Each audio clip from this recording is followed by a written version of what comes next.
Kunya Bihadve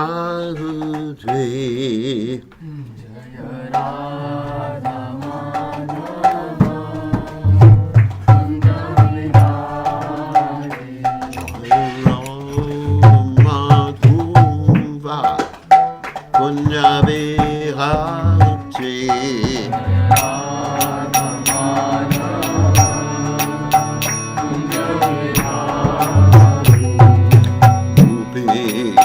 Janabalaba Girivadudhate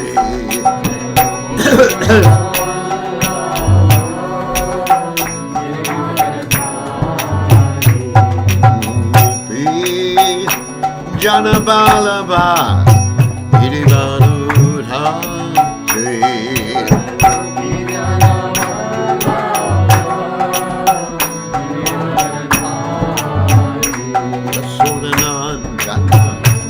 Rajajanuranjana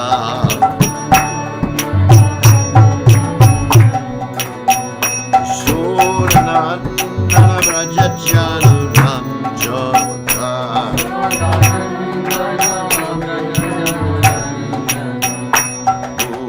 Unatera Vanajante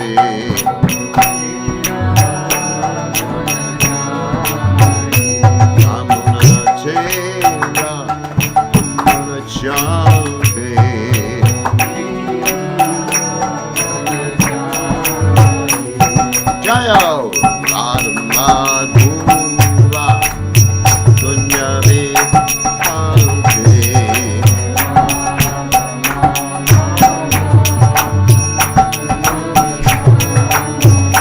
Jayo Radhamadhuva Kunyave Ante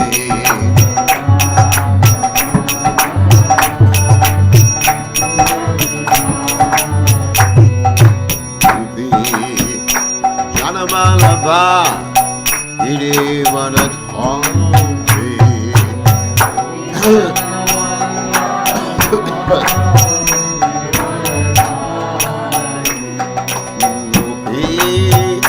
Janamalaba Irivanadhanti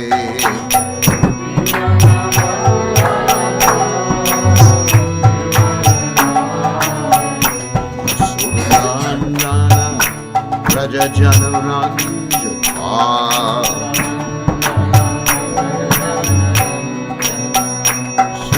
Sudanandana Rajajanuranjana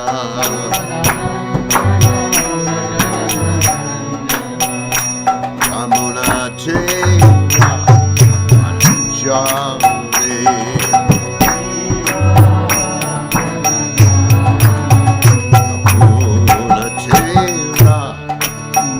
Manjari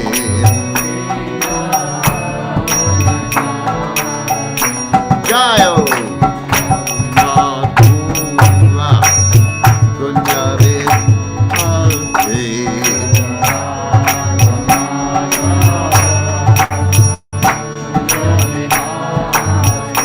Jayo Radhu Maruka Kunyave Ante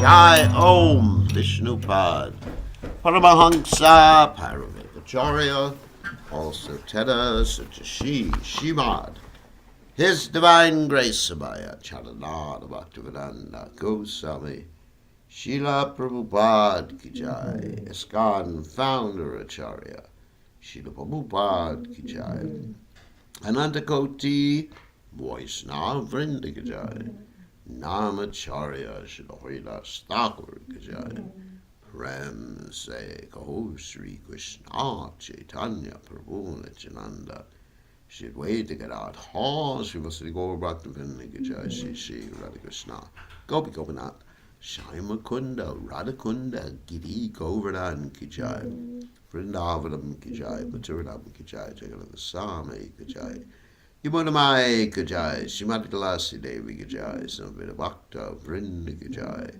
Gaur Premananda Hari. All glory is the assembled devotees. All glory is the assembled devotees. All glory is the assembled devotees. All glory is to Shri Guru and Gauranga. Shri Prabhupada Ki Jai. Nama Om Vishnu Padaya.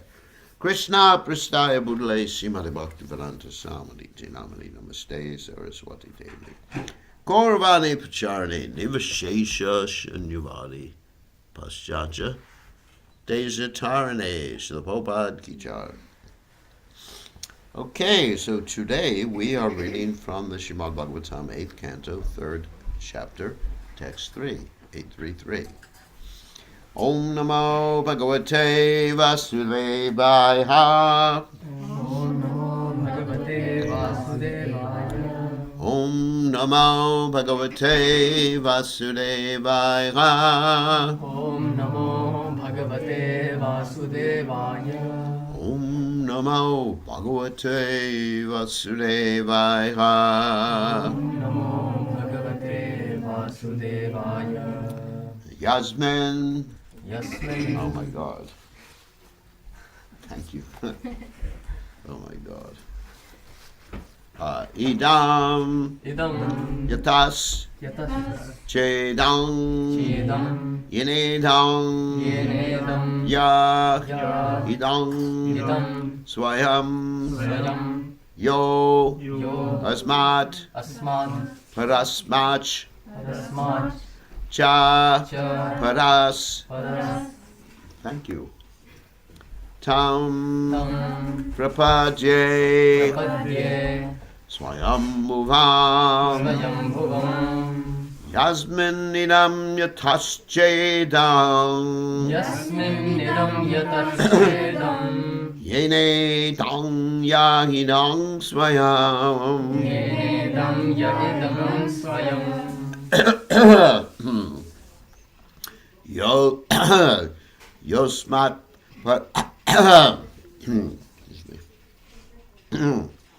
Yosmat parasmat cha paras. Yosmat parasmat cha paras. Tang prapadye swayambhuvam. Tam prapadye swayambhuvam. Yasmin idang yataschedam. Yasmin idam yataschedam.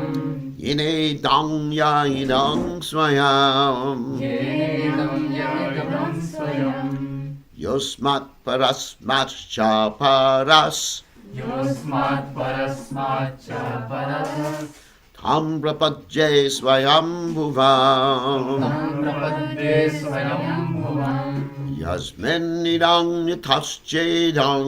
Yasmin idam yataschedam. Yene dang yahidang swayam. Yenedam yahidam swayam. Yosmat parasmat cha paras. Yosmat parasmat cha paras. Tang prapadye swayambhuvam. Tam prapadye swayambhuvam. Okay.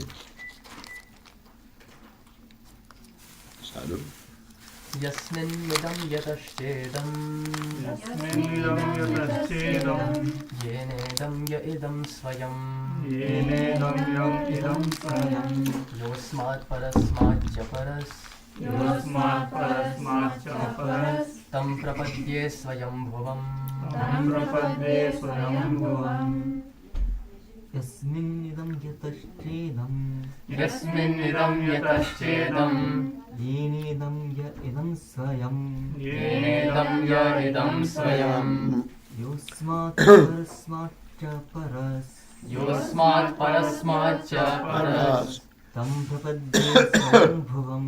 Tam prapadye swayambhuvam. Very good. Yasminidam yataschedam. Yasminidam yataschedam. Yenedam yahidam swayam. Yenedam yahidam swayam. Yosmat parasmat cha paras. Yosmat parasmat cha paras. Tam prapadye swayambhuvam. Tam prapadye swayambhuvam. Babam. Yasminidam yataschedam. Yasmin idam yataschedam. Yenedam yahidam swayam. Yenedam yahidam swayam. Yosmat parasmat cha paras. योऽस्मात् परस्माच्च परस् तं प्रपद्ये स्वयंभुवम् तं प्रपद्ये स्वयंभुवम् यस्मिन् इदं यतश्चेदम् यस्मिन्निदं यतश्चेदम् येनेदं य इदं स्वयं येनेदं य इदं स्वयम् योऽस्मात् परस्मात् च परस् योऽस्मात् परस्माच्च परस् तं प्रपद्ये स्वयंभुवम् तं प्रपद्ये स्वयंभुवम् Right? Yasmin, यस्मिन् the basic platform on which the basic platform on which idam, idam the universe, rests. the universe rests. Yata, Yatah the ingredients from which the ingredients from which Sha, cha and and idam, idam the cosmic manifestation is produced. the cosmic manifestation is produced. Yena, Yena, by whom? by whom? Idam, Idam, this cosmic manifestation is created and maintained. This cosmic manifestation is created and maintained.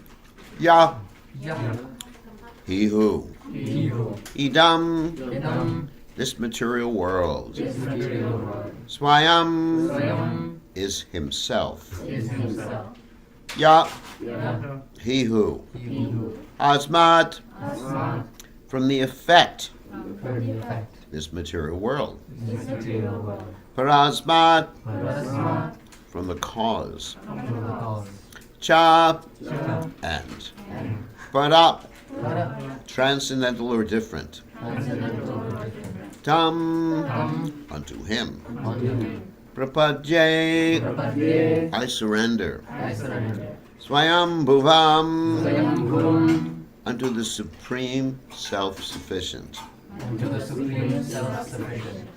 Translation: the supreme person, the supreme Godhead, is the supreme platform at which everything rests, the ingredient by which everything has been produced, and the person who is created and is the only cause of this cosmic manifestation. Nonetheless, he is different from the cause and the result. I surrender unto him, the Supreme Personality of Godhead, who is self-sufficient in everything. So, purport, by His Divine Grace, A.C. Bhaktivedanta Swami Srila Prabhupada Ki Jai. In Bhagavad Gita 9:4, the Lord says, what does he say? Look at the verse. 9.4. Maya? Tamitam sarvam Yeah. jagadavyakthamurtana. Tamitam sarvam jagadavyakthamurtana. Matstani Sarvabhutani Sarvabhutani mam Nam. vedana kashtan. The Lord says, Maya tatamidam sarvam jagadavyakthamurtana matstani sarvabhutani nam tefra dvasata. I am the Supreme Personality of Godhead, but everything rests upon my energy, just as an earthen pot rests on the earth. The place where an earthen pot rests is also earth. Then again, the earthen pot is manufactured by a potter, whose body is a product of earth. The potter's wheel with which the pot is made is an expansion of earth. And the ingredients from which the pot are made are also earth. As confirmed in the Shruti mantra, you know this one? Yato vayimam bhutani jayante yena jatanti jivanti ya prayanch yabish sham vishanti. You know that one? No, too bad. The original cause of everything is the Supreme Personality of Godhead, and after being annihilated, everything enters into him. Prakritim yanti mamikam. Thus the Supreme Lord, the Personality of Godhead, Lord Ramchandra or Lord Krishna, is the original cause of everything. And then Prabhupada quotes from the Brahma Samhita, Ishvara Parava Krishna Satchidananda Vigraha Anadir Adir Govinda Sarva Karanam Karanam. Krishna, who is known as Govinda, is the supreme controller. He has an eternal, blissful, spiritual body. He is the origin of all. He has no origin, for he is the prime cause of all causes, Brahma Samhita 5:1. The Lord is the cause for everything, but there is no cause for him. Sarvam kalv idam Brahma. Matstani sarvabhutani. Naha nachaham teshva vastata. That's again Bhagavad Gita 9:4. Although he is everything, his personality is different from the cosmic manifestation. So, then there's a commentary, a short commentary by Vishwanath Chakravarti Thakur. This verse explains how the Lord is the cause and total of the universe's ingredients. The universe exists in him like a pot takes shelter in a house. It comes from him like a pot comes from a potter. It is made by him like the pot is made by the wheel. The universe is the Lord, just as clay is the pot. And he is all the causes of the universe by his nature, Swayam. This idam is repeated many times to emphasize the Lord's different relationships with the universe. He remains independent, Swayam, and superior to all causes of the universe in forms like Rama and Krishna. This is very interesting. In one sense, the universe is the Lord, and in another sense, he's independent. So, Chincha Veda Veda, talk of philosophy there. So, anyway, we'll go back to the verse again.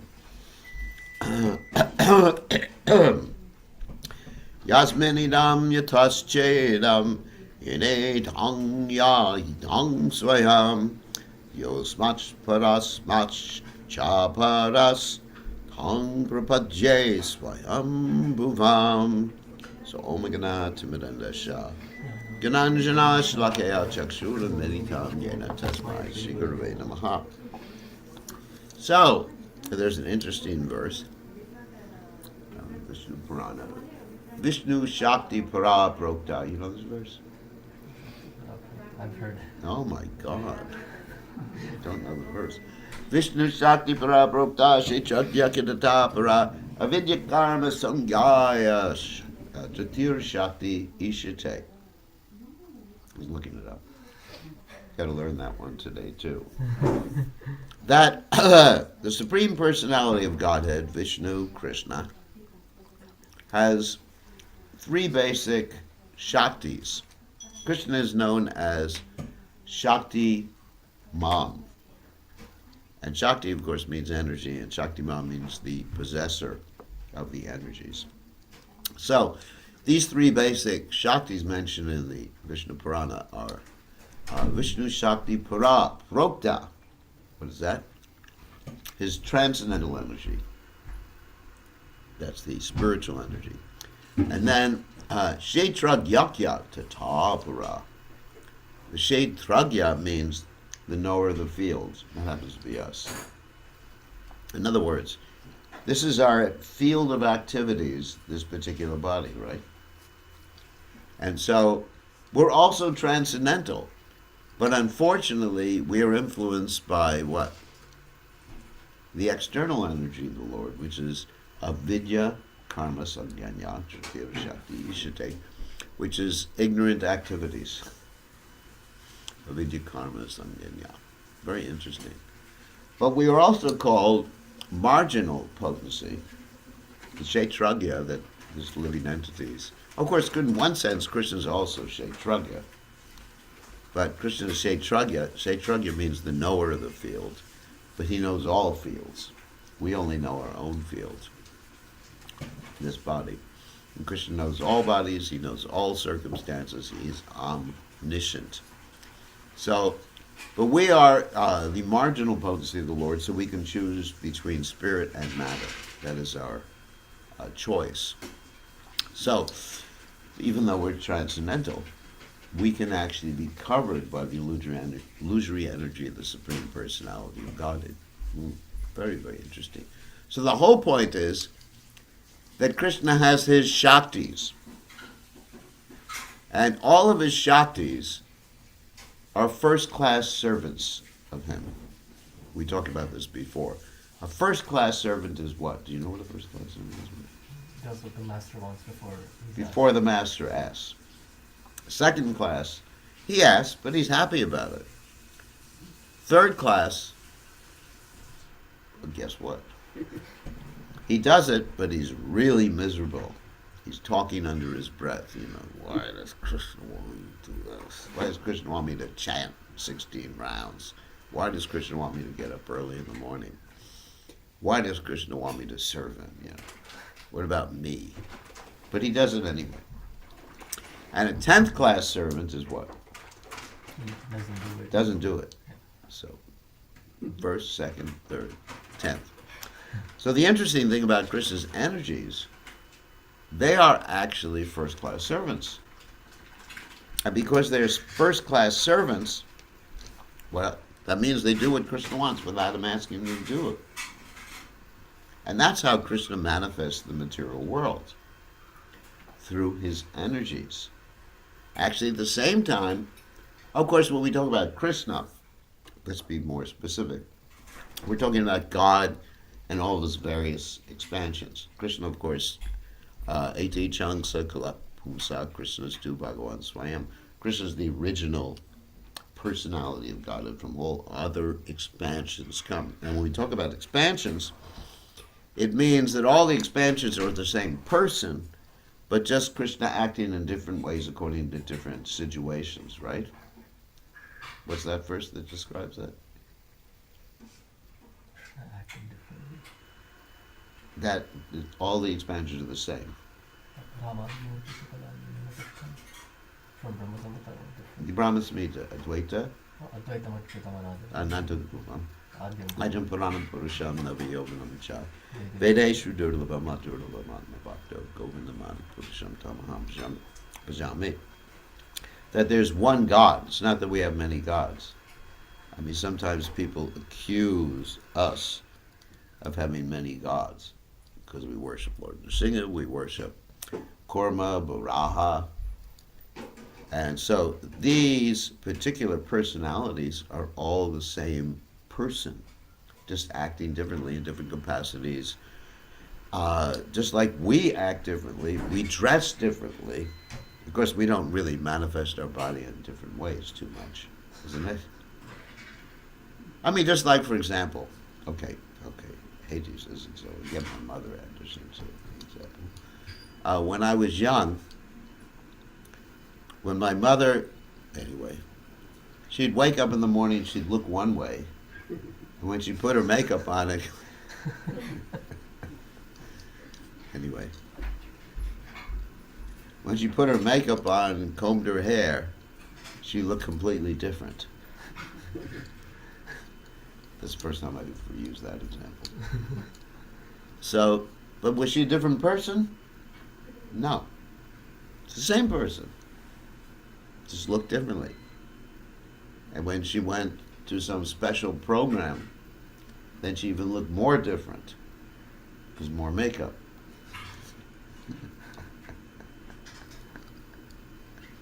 That's funny. So, in the same way, of course, Krishna's not putting on makeup. And Krishna is his body. God is his body, So, but he's able to manifest himself looking differently in each situation. The same, Ajopi-sama Vyatma Bhutana Ichropi-sam. Prakritam Samadhishtaya Sambhavam Yatmanam. Maya. Krishna always appears in his original transcendental form. So he's amazing. He can manifest how he looks in infinite ways. Prabhupada explained that Krishna has incarnations or manifestations in every species of life. So you may see a little tiny bug with a peacock feather. And maybe God. Yeah, he does. Like he's, and more than every species of life. Why do we say more? Because sometimes Krishna mixes and matches. What does that mean? Nrsimhadev, Hayagriva.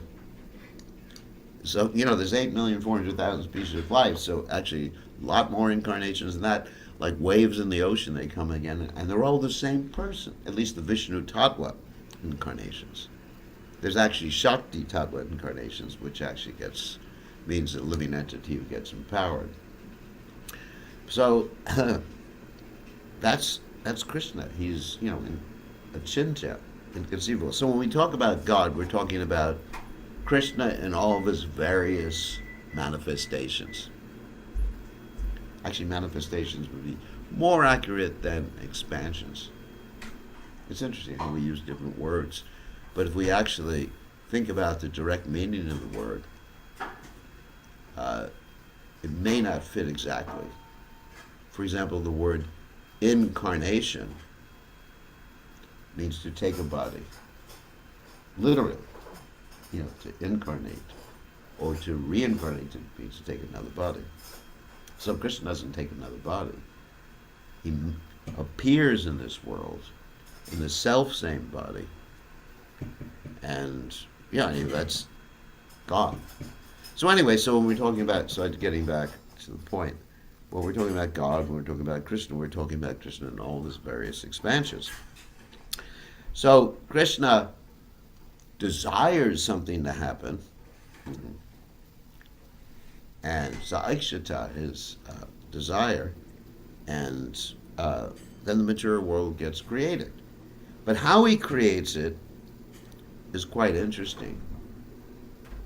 Whatever Krishna does, he does in an interesting way. And even his creation, he could create this material world because he could any way he wants. Because he's God. He's Aptakama, right? You know what Aptakama means? What? He gets what he wants. His desire, like I mentioned, Krishna's energies are first-class servants, so all he has to do is desire something. He can sit back, relax on his chair, play his flute, and say, all right, material. He doesn't even have to say it. He just think it'd be nice to have a material world. Boom!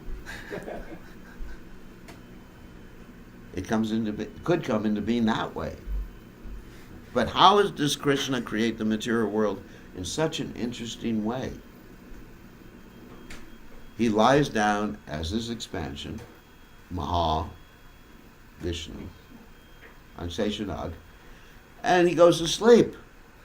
And he breathes out, and all the universes come out from him as little expanding bubbles.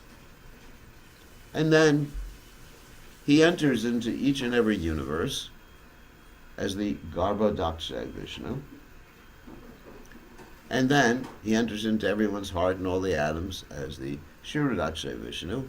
And then he decides to give birth to Lord Brahma through his navel. Pretty far out, isn't it?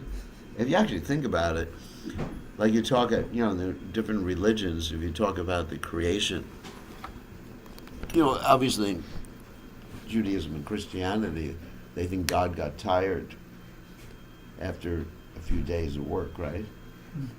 After 6 days of work, God needed a vacation. On the seventh day, he rested.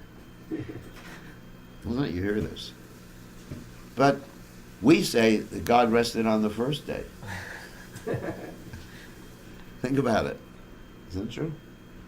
God went to sleep on the first day of creation. Mahavishnu. He's sleeping. And when he wakes up, the whole thing gets destroyed. So we have the opposite.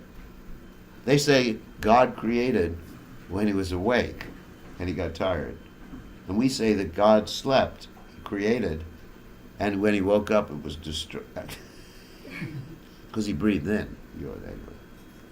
Anyway, it's a whole crazy thing. So getting back to the point is that Krishna could have done it a different way. That was the point I was making before.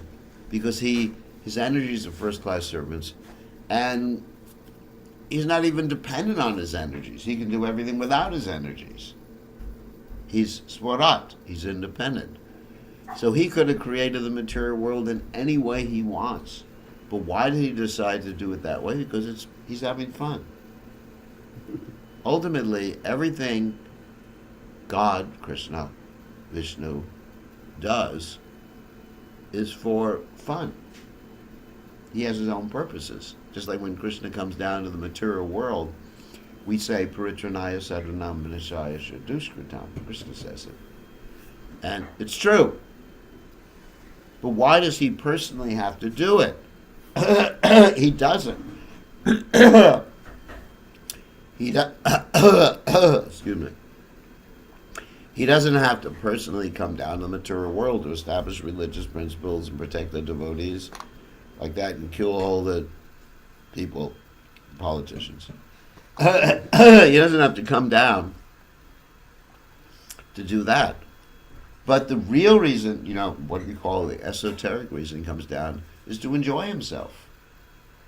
Do you understand? Because Krishna's not obligated to do anything in any particular way. Does that make sense? In other words, Krishna could have destroyed everybody in the Battle of Kurukshetra, battlefield, just by wanting it to happen. Krishna could think, well, I really like Duryodhana to die. Then within an instant, or less than an instant, Duryodhana's heart stops and he collapses. Right? I really want Yudhisthira to become the emperor. Okay. So, like I said, that Krishna's just enjoying. What is he enjoying? Does he enjoy killing? Yes. Because there's different, rasas. You understand? Krishna has his, he enjoys ghastliness sometimes. You know ghastliness? It's one of there's 7 indirect rasas and 5 direct rasas. 5 direct are what? Shantaras, Dasharas, Sakyaras, Vatsayaras, Madhuryaras. That means, first of all, those who worship God in awe and reverence. Secondly, those who worship God as a servant. Thirdly, those who worship God as their friend. Fourthly, those who worship God as their child. And fifthly, those who worship God in the conjugal mood, like the gopis or the wives of Krishna. So anyway, Krishna wants to taste not only those 5 relationships, but Krishna has the 7 indirect relationships. And one of them is anger. Krishna likes to taste anger. Why does Krishna like to taste anger? Because he enjoys it. Bhaktaram Jagatam. He's the enjoyer of everything. Why do we like to enjoy anger? Do you like to enjoy anger? Sometimes. It's like when he was young. He would fight. Actually, even with the girls. Isn't it? He'd fight. It was fun, wasn't it? Why do people go to soccer games? Why do people yell at soccer games? Because they're enjoying the anger. Because that is a reflection of Krishna's enjoyment. So you cannot deny, or you should not deny, Krishna's having every single type of enjoyment like you have. For example, you may like to have jet skis, right? Jet skis? You know what jet skis are? You may go out and have jet skis. Well, in the spiritual world,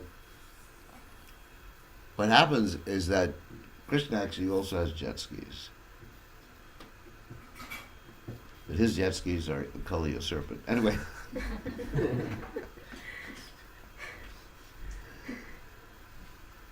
You may like to ride horses, and Krishna also. In the spiritual world, he actually tames the Keshi demon, and he rides him. So why deny God the same type of enjoyment that you have? You may have, a wife, or of course, people shouldn't have girlfriends. But anyway, in the world, we find people with girlfriends and, all sorts of stuff, whatever. Why shouldn't Krishna have that? Isn't it? Why are you denying God? And why do you have it? The only reason you have it is it's because it comes from God. Aham sarvasya prabhavo. Krishna is the source of everything. Right? How could you have anything unless it came from God, right? So that includes emotions too. So God is the what? Enjoyer. So anyway, so that's the reason Krishna comes to this world, and that's the reason Krishna creates this world, and that's why Krishna creates the world in a particular fashion. Because he's enjoying. That's all. Very simple explanation. And how Krishna creates is quite interesting too. I mentioned he lies down on the Sheshanag and breathes out, and the universes come out. But there's other factors too that happen. He looks at the material energy. First of all, Krishna. Let me backtrack a little. Krishna is both the efficient cause and material cause of this world, which is mentioned in this verse. Material cause means the ingredients. You understand? Just like, okay, the example I often give in this regard is if you're working with clay, putting it in a particular shape, there's two causes to that. One is, of course, the clay itself. That's the material cause.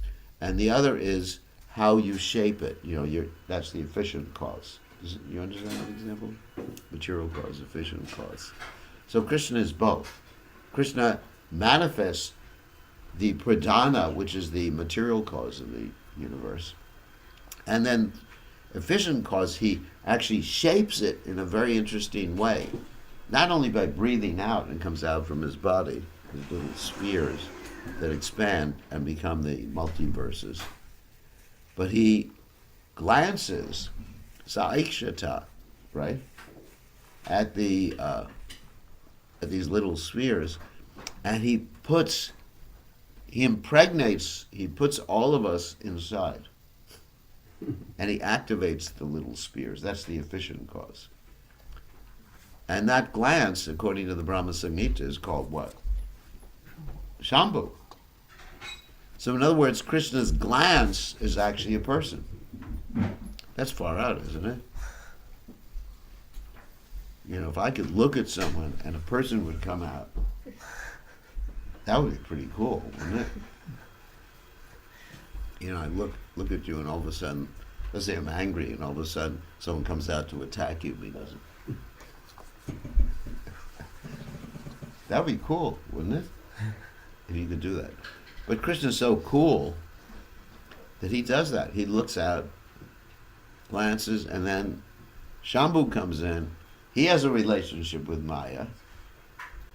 And then all of us become in this material universe because of that.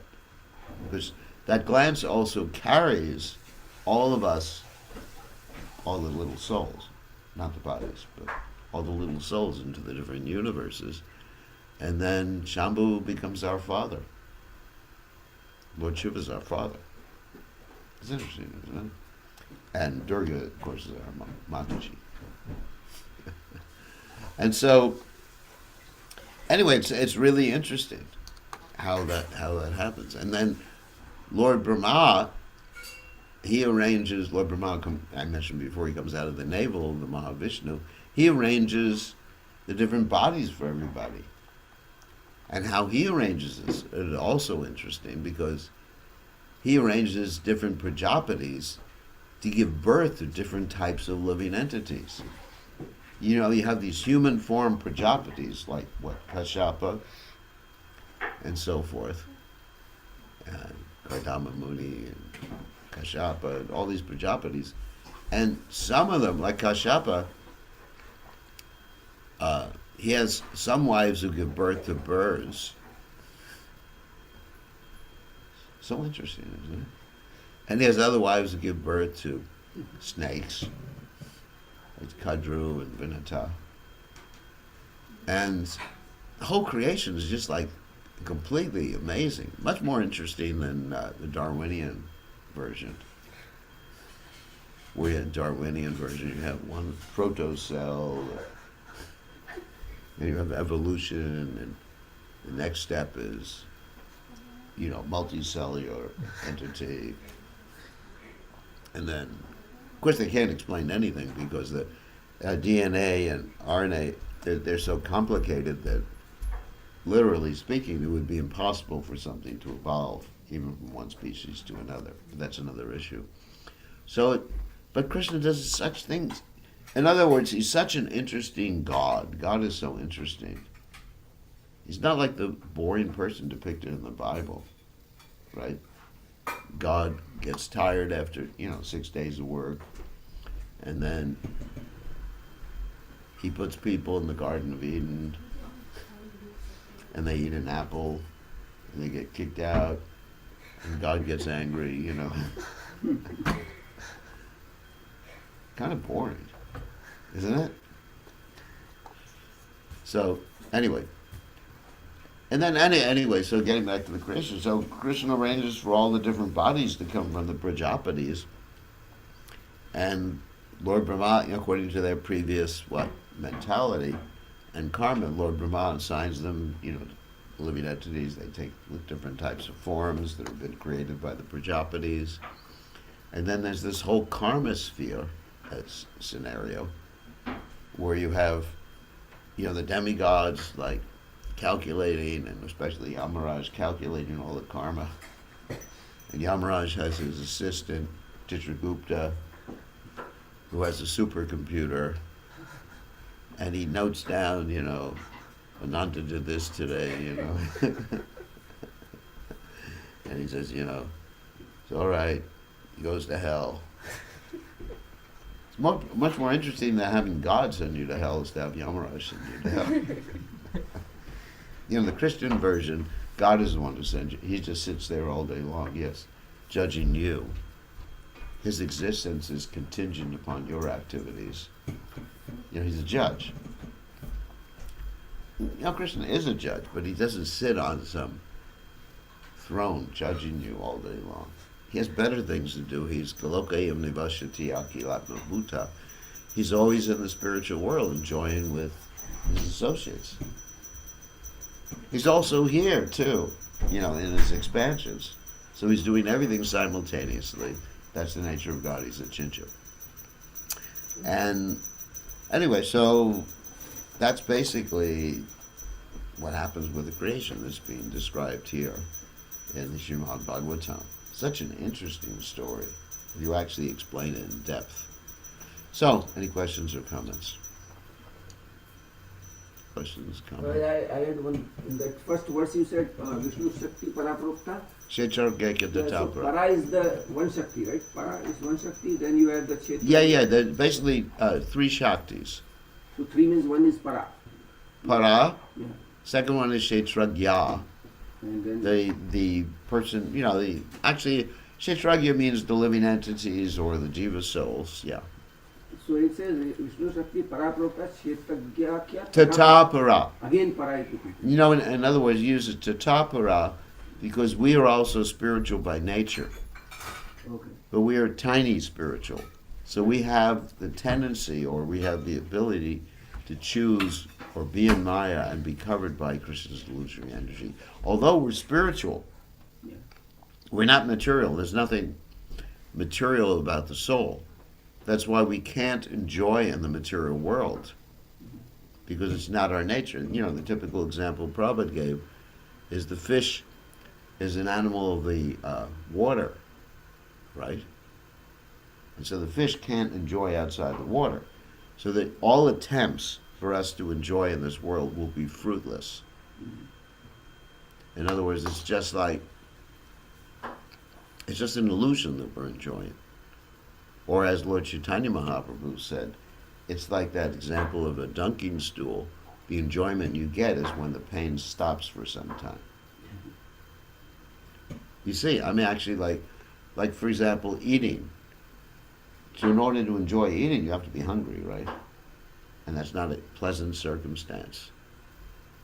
So practically any enjoyment in this world, there has to be some lack, something you're missing. And then by making up that lack or that missing thing, you have the illusion that you're enjoying. It's a relief. So the second Shetadhyakya Tatha Para is That means we're transcendental the too. living entity. Yeah, the living entity is also spiritual, of spiritual Then nature. the third is Avidya Karma. Then the third energy is called avidya karma, Okay. Sanganya, known as the avidya karma. Avidya, karma means activities. Avidya means ignorance, the opposite of vidya. This is material energy that is. That, no. Yeah, Krishna's illusory energy, right. No, Krishna's illusory energy. So Avidya that I also never understood that Sangyaya. Sangyaya means named as, called as. is known as, Yeah. In English they write it's not clear what. is known as Yeah. Vidya Karma Sanganya. Tritir Shakti Ishate. In this way there's 3 Shaktis of the Lord. It's an important verse, you should learn it. Vishnu Shakti Para Prokta Shakti Tata Para Vidya Karma Sanganya. Tritir Shakti Ishate. So, any other questions? No? Yeah. And, you told about 3 classes, like the first one do before asking. Oh, the servants, Yeah, different servants, types of servants. So, There's actually 4. 4th class doesn't do. yeah, so like if we know that we are in a like certain class, then how to like improve it or how? Which class do we know we're in right now? I think currently I don't know, but yeah, we can't say also that we are Krishna's servant because we But you're still serving Krishna, even Yes. though you haven't realized it. yes. So, Third class. are you maybe. no? But are you happy doing it? Sometimes in second and sometimes in third. Yeah, that's right. Sometimes it's just like, why do I have to do that? So therefore, we should not approach spiritual life or Krishna consciousness from a have-to standpoint. In other words, not every time you do something for Krishna, instead of thinking of it as something you must do or have to do, you should change the thought process in your mind to I'm choosing to do this. Then you can actually come up to the second class platform. In other words, let's say, I don't know, what do you do for Krishna? Let me just ask you a question. Like I, yeah, like for today I can say I have biked here, like. Are you on biking here? Yeah. That's nice. So 3 miles. So like I can just give an example. Did you I like don't know. Did you like doing it? That's again the same, second and third. I don't know. So, Did you did it because you felt obliged? but I like it. That's. Oh, why you I like think- it? Yeah. Oh, that's second class. You like it? But my body may not. Well, the body is another thing, but we're talking about the soul. Yeah. You know, we do a lot of things that the body doesn't like. You know, like we get up in the morning and do certain, but the soul's desire is to do it. Your soul desired to come here, right? Yes, yes. So that means second class. It's good. But body. The body, you're not the body. The body, you know, the body is always trouble. Getting up early in the morning and everything like that. It's I mean, everybody, even an advanced devotee, they're happy getting up in the morning. I mean, for example, I'm happy getting up in the morning, but my body is not always like the most pleasant thing in the 3 worlds. Especially as you get older. It's like that. You know, sometimes you push the body. You push the body, but you do it happily. Just like when I get up and the body's just like not cooperating or something like that, or sluggish or whatever, then I just push it. And I'm happy doing it. But the whole point is if you change your thought process, instead of thinking, oh, I have to do this, which is third class, then you think, I'm choosing to do this because I want to be Krishna conscious, I want to please Krishna. That helps you transcend the third class platform and come to the second class platform. It's a question of how you phrase it or rephrase it in your mind. I'm choosing to come here. Life means so many things that are austerities. So many things. Like even if you go to work every day, you can approach it in one or two different ways. One is I have to work today. Or you could approach it as, I'm choosing to go to work because, why do you choose? Let me ask you a question. Why do you choose to go to work?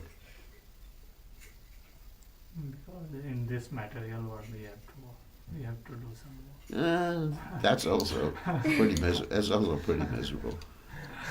Because you want to have a comfortable life. That's a positive thing. Or you have a family, children? Yes. So you say, I'm choosing to work because I love my family and I want the children to be happy. That's more positive that, I am choosing, that I go to work because in this material world one has to work. It's a question, the same activity, if you choose how you think about that activity changes whether it's pleasant for you or unpleasant. Same thing. Not only in Krishna consciousness, but also in functioning in this world. You just rephrase it. I'm choosing, and then you give a positive reason for choosing. So, what you were saying before was I'm choosing because I have to, which is actually a contradiction, isn't it? I'm choosing to go to work because I have to go to work. I'm choosing to get up because I have to get up. I'm choosing to chant because I have to chant. So so give it everything should be positive, and then life becomes much more pleasant. Like I'm choosing to get up because I want my children to have a nice future, be able to go to the college, university or something, and I want my wife to be happy or else she gives me a hard time. That happens sometimes. There's also a negative. Anyways. So Maharaj, how to change that thought? Because we are like... Psychologically you change it. In the beginning you change it psychologically and emotionally. Because basically the way we see the world is through language. Language shapes one's consciousness. I know that because I speak different languages. I speak Spanish, and I know when I started speaking Spanish for a day or two, my consciousness changed. Not bad consciousness, but anyway, you think more like a Latin.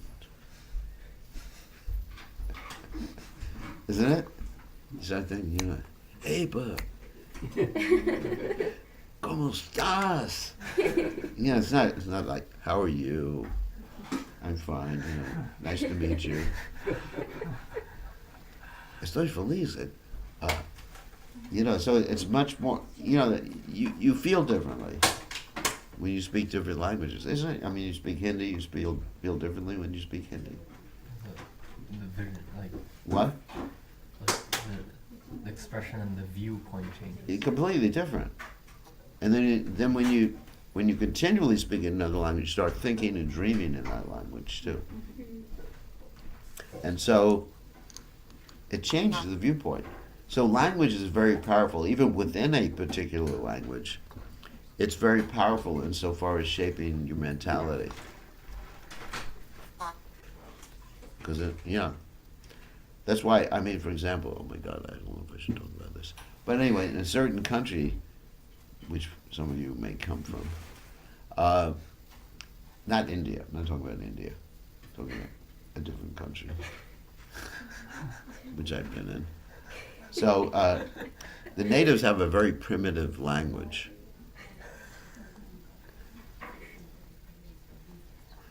You know, a very primitive language. So their ability to understand philosophy is really, really limited. It's not India. Or India derived. You know, India, you know, actually Sanskrit and Hindi are very good for philosophy. German is actually better for philosophy than English. That's why if you even if you study Sanskrit in the university, they actually make you learn German at the same time. Because the original Indologists were all from Germany, like Max Muller and other people like that. So, and English is great for business.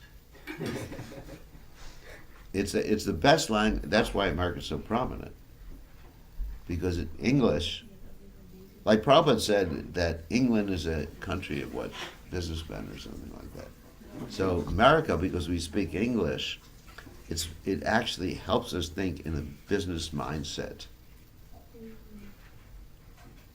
That's why America, anyway, was the most prosperous country in the world. Anyway, so the same way, if we, even within a particular language, if we have rephrased things, then our emotional outlook becomes completely changed. It's really interesting. Language is very powerful, very, very powerful.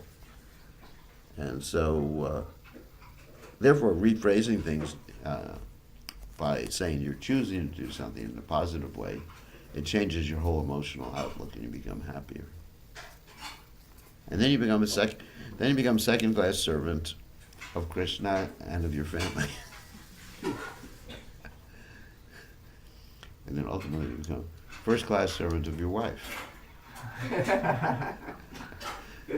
I've seen that happen sometimes in marriage relationships. The husband, he's just like, oh my God. He just knows her mentality. What? Oh my God, shouldn't use the Sanskrit. She, wife, manobishtam. You know, Sri Chaitanya manobishtam stapi. Stapidam yede bhutale. Yes. You have been put here for. He's explaining what it means. Sri Chaitanya manobishtam. We have one of our main acharyas, Rupa Goswami, who knows the mentality of Chaitanya Mahaprabhu, so he's considered the acharya.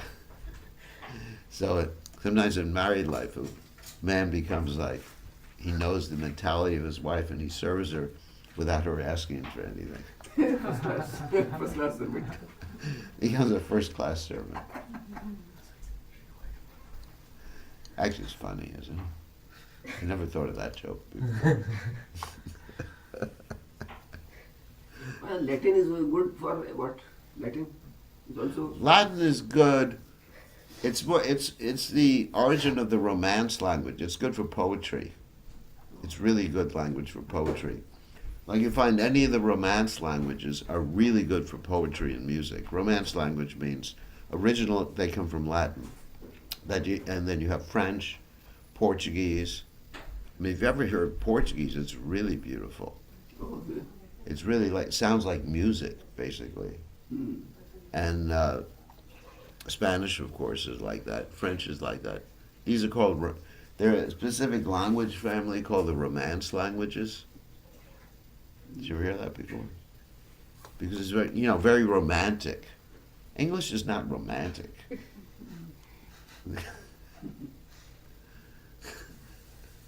Like the French expressions, toujours l'amour. It means always love. You understand French? In English, if you say always love, it doesn't even mean anything.